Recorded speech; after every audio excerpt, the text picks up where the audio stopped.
Saudações a todos, nossos votos de muita paz. Sejam todos muito bem-vindos a mais uma sexta-feira em que estamos estudando o livro Memórias de um Suicida.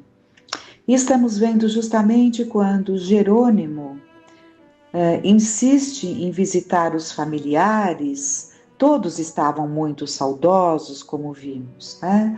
Mas aguardavam notícias, aguardavam, né, com muita dor, mas muito saudosos. Mas, como vimos, é uma consequência da escolha feita, porque a partir do momento em que você foge ao convívio daqueles que estão no seu entorno, que fazem parte daquela rede dos que estão próximos a você, e você, por vontade e deliberação própria, seja pelo motivo que for, você se afasta disso pela sua vontade, partindo pelo suicídio, é natural, é muito natural que, como consequência, você sinta a dor desse afastamento, a saudade daqueles que lá ficaram porque você deixou por vontade própria.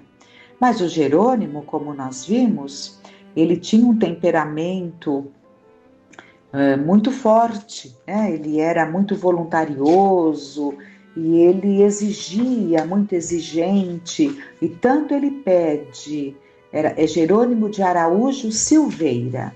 Então, tanto ele pede que ele é muito alertado, que não era o momento, mas ele define que ele iria. O livre-arbítrio é respeitado tanto aqui, nós aqui encarnados, quanto no plano espiritual. E para o aprendizado, é isso que nós estávamos vendo, para o aprendizado do grupo, porque dividiu-se em grupos pelas afinidades, né? Então o Camilo tinha um grupo, estava inclusive na mesma enfermaria, estiveram juntos, próximos ali no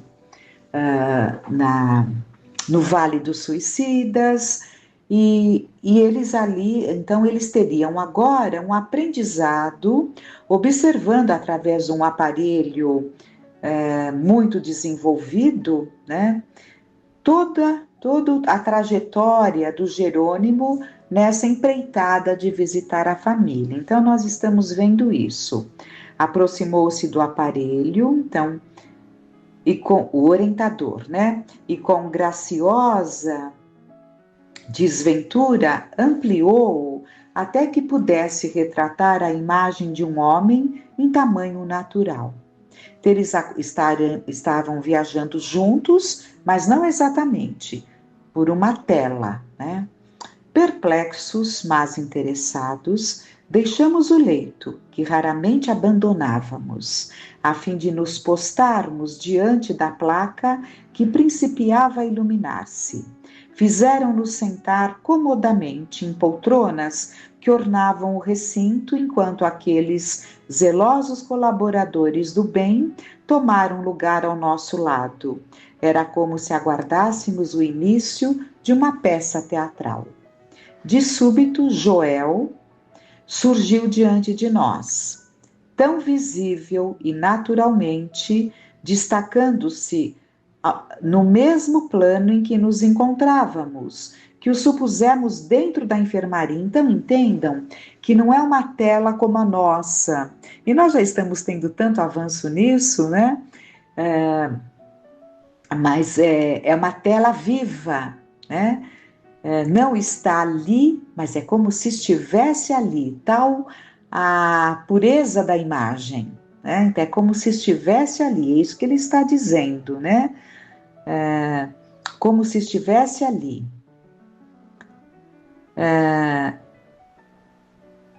Que o supusemos dentro da enfermaria, ou que nós outros seguíssemos ao seu encalço, é a impressão que eles tinham. Amparava Jerônimo pelo braço. Nós já temos tanta coisa que lembra um pouco, aproxima com muita distância ainda, né? Mas esses 3Ds, né? Tanta coisa ali que a gente vê que vem de um aprendizado, de coisas que são criadas aqui, mas não são daqui, né? Nós sabemos que o homem recria, tudo é recriado, porque tudo já existe, né? E ele traz ali aquele conhecimento e recria, né? É interessante isso, é muito interessante. Então vamos. Amparava Jerônimo pelo braço, Joel, né? Amparava Jerônimo pelo braço, caminhando em busca da saída de serviço. Então, e tão intensa ia se tornando a sugestão que logo nos abstraímos, esquecidos de que, em verdade, continuávamos comodamente sentados em poltronas em nossos aposentos.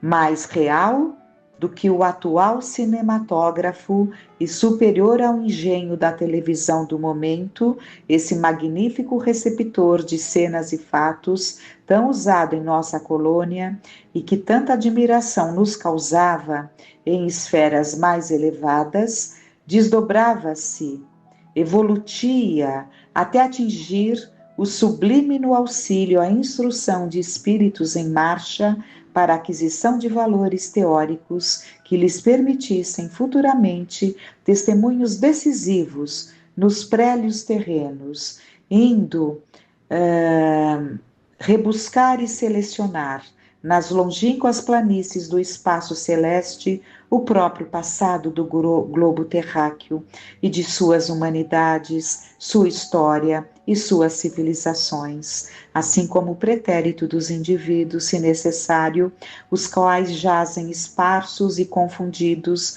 nas ondas etéreas que se agitam, se eternizam pelo invisível adentro, nelas permanecendo fotografados, impressos como num espelho, conquanto se conservem confusamente de roldão com outras imagens, tal como na consciência das criaturas se imprimiram também seus próprios feitos, suas ações diárias. É muito, muito interessante isso que ele disse. Nós sabemos que no nosso perispírito, que é o corpo espiritual, é lá que está o arquivo. Todos nós temos um arquivo. Toda a nossa trajetória, toda a nossa experiência está gravada neste arquivo que fica no nosso perispírito. Evidentemente que não fica nas camadas mais exteriores do perispírito, porque essas camadas mais exteriores do perispírito, elas se amoldam, elas podem engrandecer-se, como também inferiorizar-se, enfeiar-se, né? Então, as camadas exteriores do perispírito, elas estão sujeitas ali às mudanças naturais dentro do processo de inferioridade ou crescimento espiritual. Então, ela se modifica, né?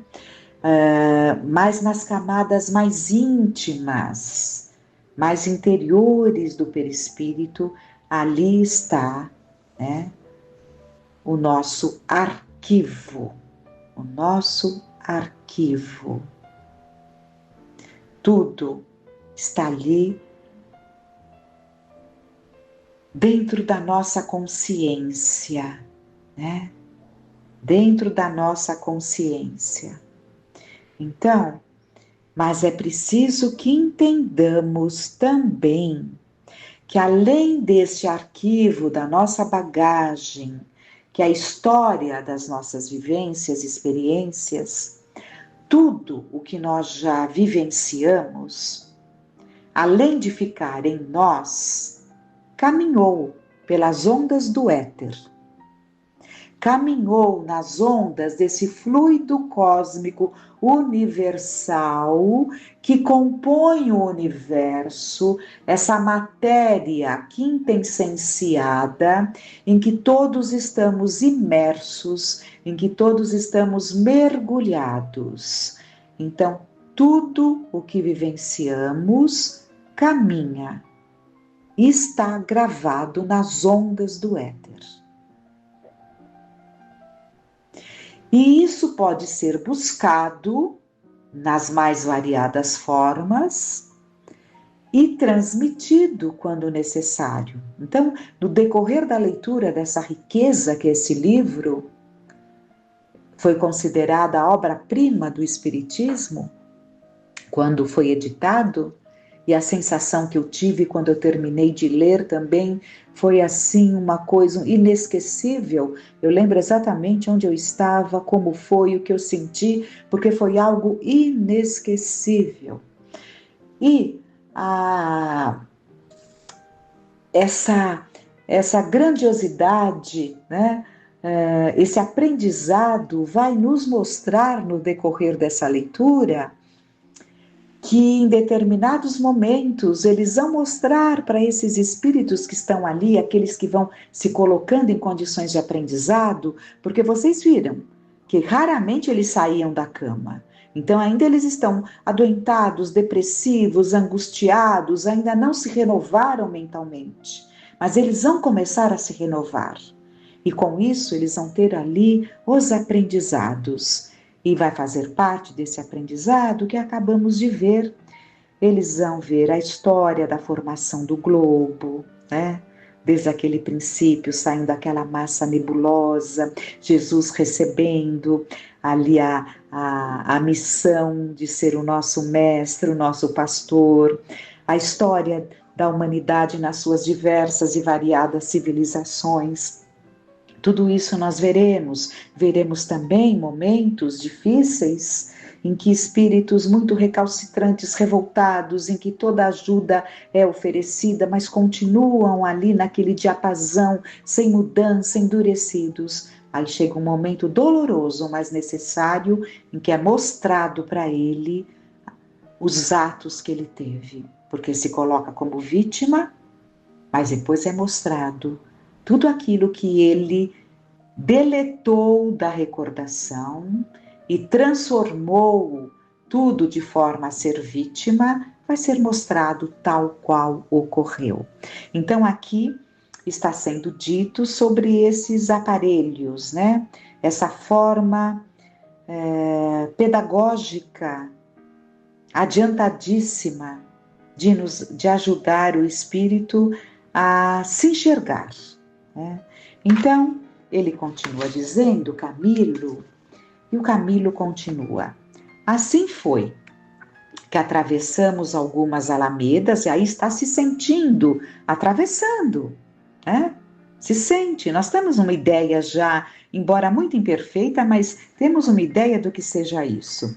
Assim foi que atravessamos algumas alamedas do Parque Branco e atingimos o edifício central, onde se assentava a chefia daquela formosa falange de cientistas iniciados que laboravam no departamento hospitalar. À chegada, porém, Jerônimo passou para a tutela de um assistente do diretor. E Joel retirou-se, tendo aquele conduzido imediatamente o visitante, fazendo-o passar a uma sala onde amplas janelas deitavam vistas para o jardim, deixando descortinar-se o panorama melancólico do burgo, onde tantas e tantas dores se entrechocavam. Então Joel encaminhou até ali, né, e entregou ali para a tutela de um outro assistente do diretor, né? E por que a paisagem é melancólica? Porque as vibrações de quem compõe esse espaço, né, na colônia, é melancólica. As vibrações são melancólicas, são angustiantes, são depressivas. Então é natural que seja ali um ambiente turvo, cinzento, onde a luz mal consegue, a luz do sol mal consegue adentrar, dada a densidade das vibrações. E o que são vibrações, senão os pensamentos dos habitantes, dos hóspedes daquela região? Então vamos continuando. Era um gabinete espécie de escritório de consultas ou sala de visita, disposto em perfeito estilo indiano. Perfume sutil, de essência desconhecida ao nosso olfato, deliciou-nos, ao mesmo tempo que alongava nossa admiração pela natureza inapreciável do aparelho que nos servia. Então, havia noção de que eles estavam vendo por um aparelho, mas, como ele disse, em muitos momentos até se esquecia tal a veracidade do que estavam vivendo, inclusive sentindo os aromas. Leve, reposteiro, de tecido flexível e docemente lucilante, agitou-se numa porta-fronteira e o diretor-geral do departamento hospitalar apresentou-se.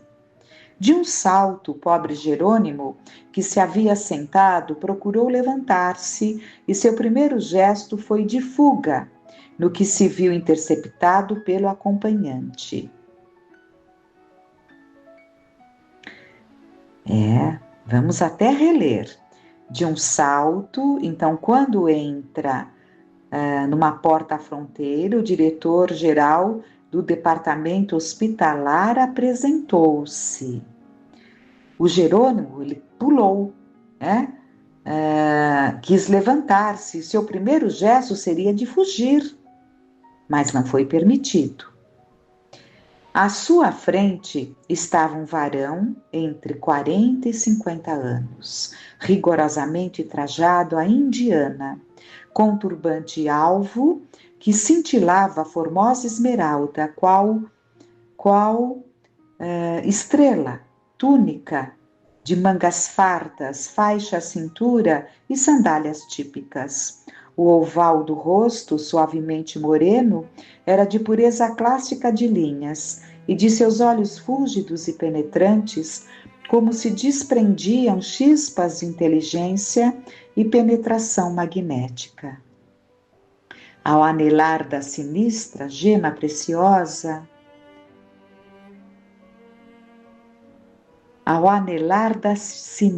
então é na mão esquerda, né?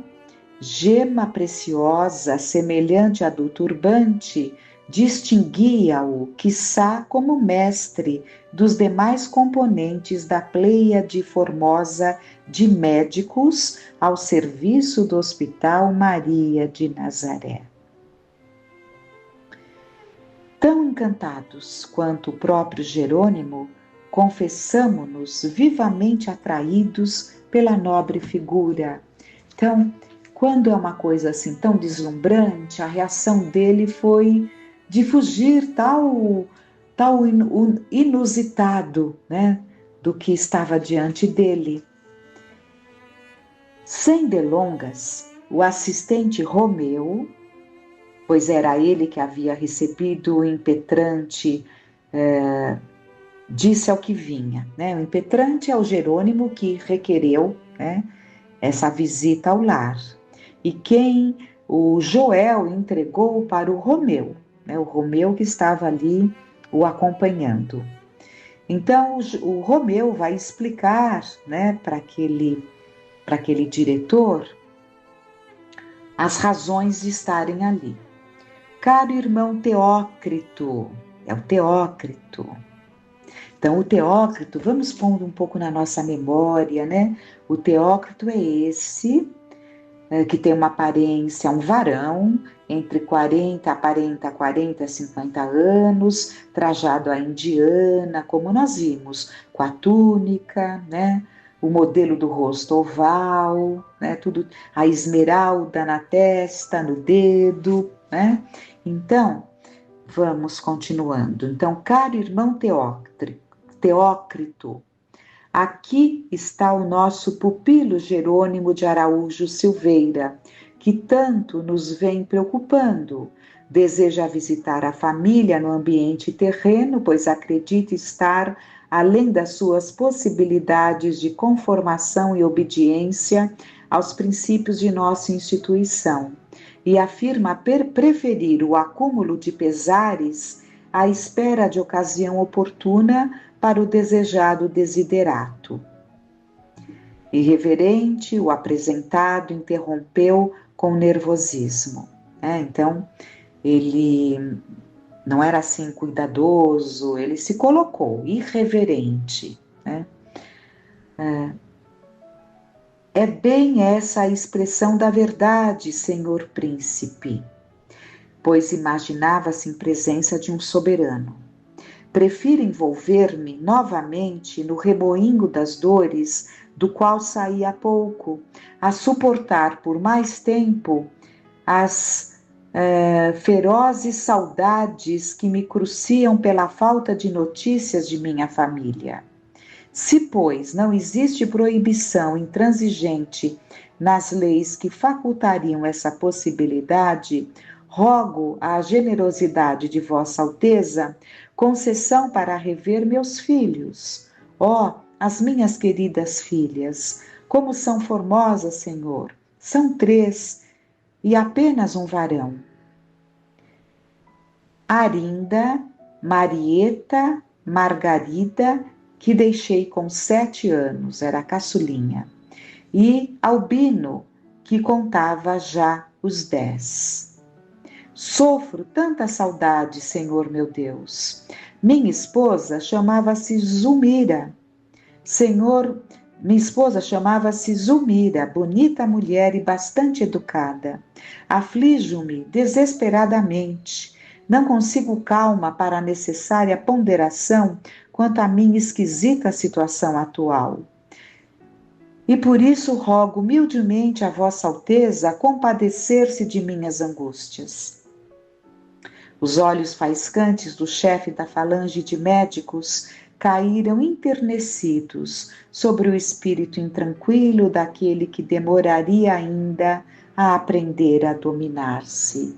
Contemplou bondosamente, vamos analisando, inclusive a personalidade de cada personagem real que estamos vendo, Porque é um bendito aprendizado que nos traz uma história de vivências reais, Então, vamos tentando ir incorporando esses dados que serão importantes no andamento do nosso aprendizado.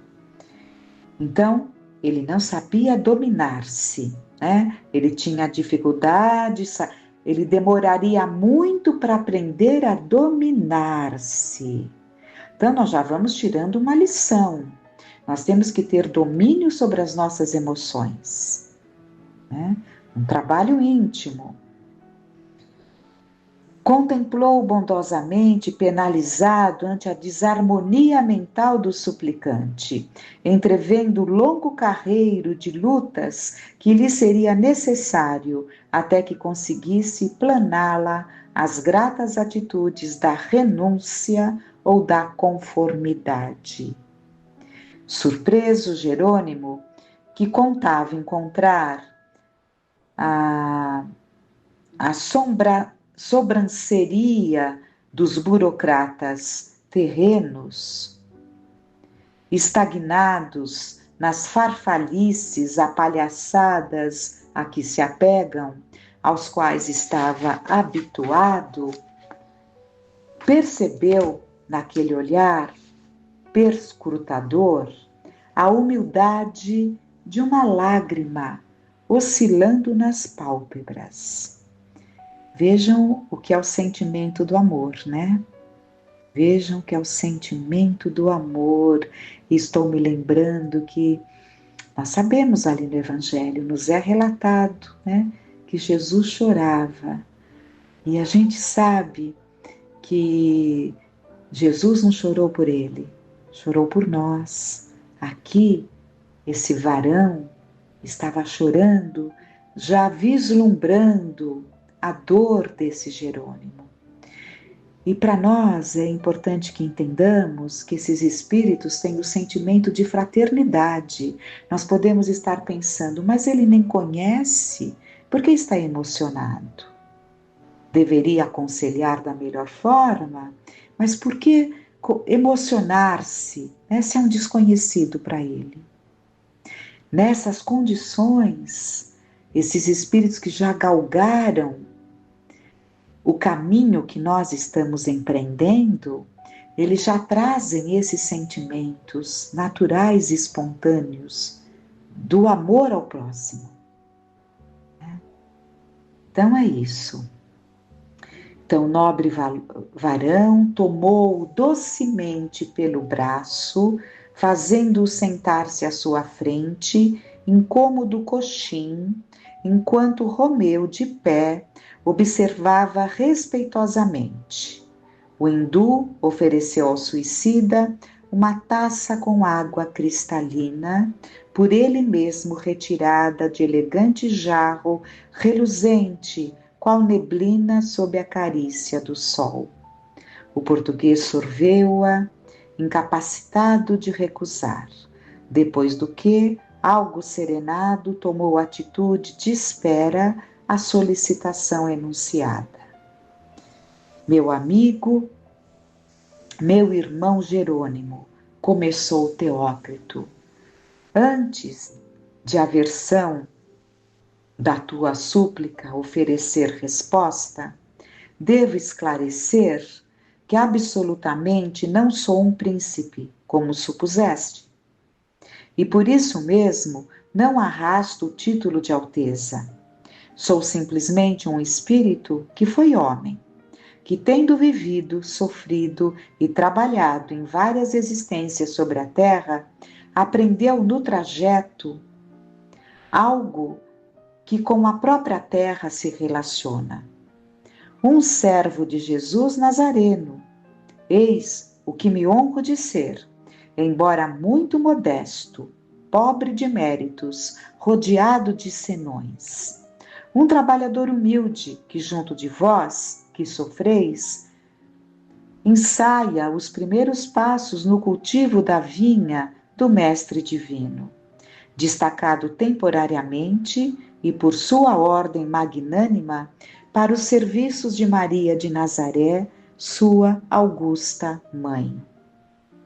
Entre nós ambos, Jerônimo, eu e tu, pequena diferença existe, distância não muito avançada. É que, tendo vivido maior número de vezes sobre a terra, sofri mais, trabalhei um pouco mais, aprendendo, portanto, a me resignar melhor, a renunciar sempre por amor a Deus e a dominar as próprias emoções. Observei, lutei com mais ardor.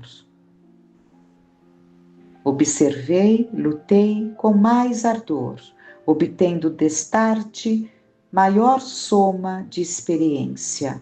Não sou como vós, como vês, soberano destes domínios, mas simples operário da legião de Maria. Maria, única majestade, a governar este instituto correcional onde te abrigas temporariamente. Um teu irmão mais velho, eis a verdadeira qualidade que em mim deverás enxergar. Sinceramente desejoso de auxiliar-te na solução dos graves problemas que te enredam. Chama-me, pois, irmão Teócrito, e terás acertado. E vamos então ficar com esse profundo aprendizado. Que essas lições todas direcionadas ao Jerônimo possam, de alguma forma, chegar a nós como um chacoalhão, como um chamamento, porque há muito em nós a ser trabalhado. E, ao mesmo tempo, muito em nós a fazermos no sentido de termos a esperança, praticarmos mais o verbo esperançar, digamos assim, porque é preciso dessa esperança. O Jerônimo estava diante de um grande aprendizado. Que clareza nessa colocação, que iluminação que poderia ter alcançado ao pobre entendimento do Jerônimo, que não vai alcançar. Mas nós que não estamos nas condições dolorosas do Jerônimo, que esse aprendizado fale muito alto nos nossos corações. Que fiquemos em paz, graças damos a Deus nosso Pai, a Jesus nosso Mestre.